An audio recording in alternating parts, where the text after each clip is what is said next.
Here's my new McCulloch chainsaw. Got it a couple days ago.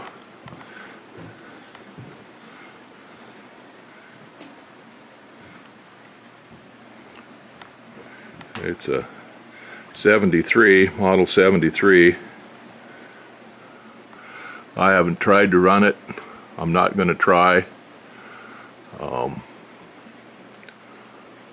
I don't have time to fool with these right now, any of my old saws. Oh, it's a shelf sitter for now. Look at the muffler on that sucker.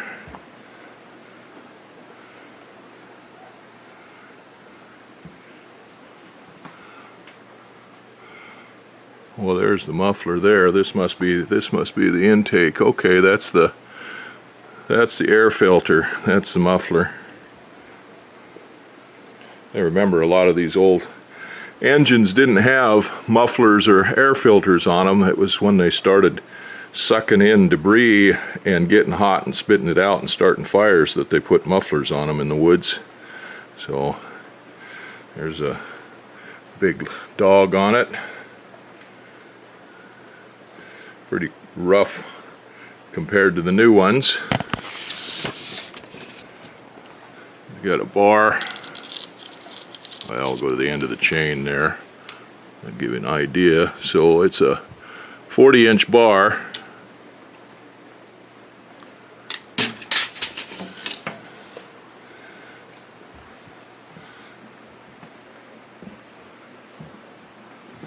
The carburetor's down here underneath. This was not the first saw with a pulse carburetor, but it was one of the first saws. Got a gear drive. Oh, that old chain is well, where we go here, there's 1 inch. Supposed to go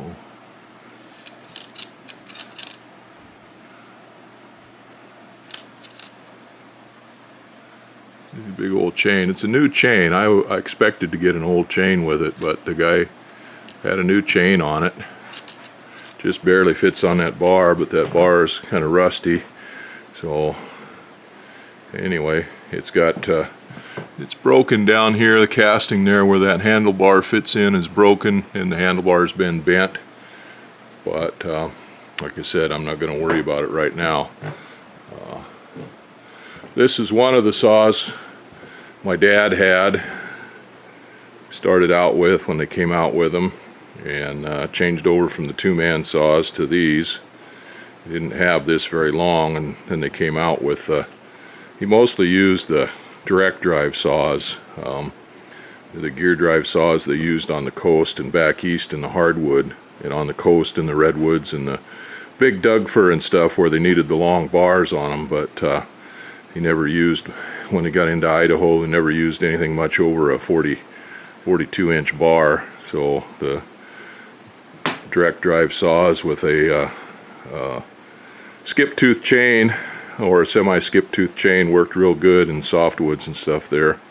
A 42-inch bar, you can cut a big tree. Most of the timber there, the Doug fir, larch, pine and stuff, it was if you got anything over 36 to 50 inches, it was pretty big. You get some of the big spruce sometimes that were bigger, and of course some of the cedar was quite a bit bigger, but the guy knew what he was doing, could handle most any of it with a bar that length. Anyway, that's one of the saws he had. I don't remember this saw when he had it. As I start working on these saws and collecting them, I start remembering more and more some of the earlier ones. And I remember the 44 and 170 and 176, and of course the 740. I ran the 740 and the 797, and then little saws, the CP70 and the 610, 710, and 800 series, whatever it was. I don't even remember what it was, but anyway, I ran all of those. But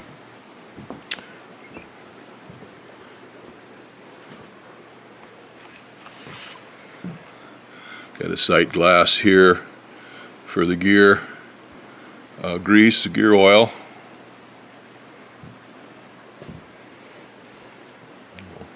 It was a monster of a saw, but it was quite a step up from the two-man saws.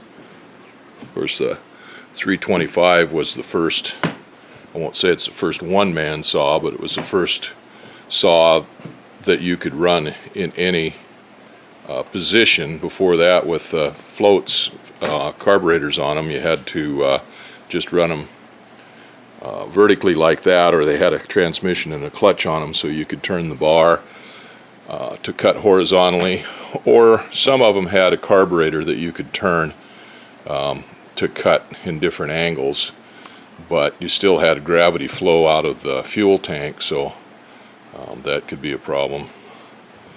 But got a little shut off switch.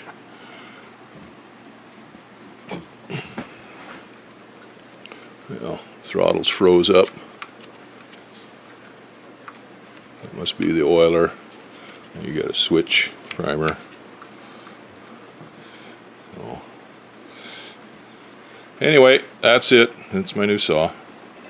Brand new McCulloch.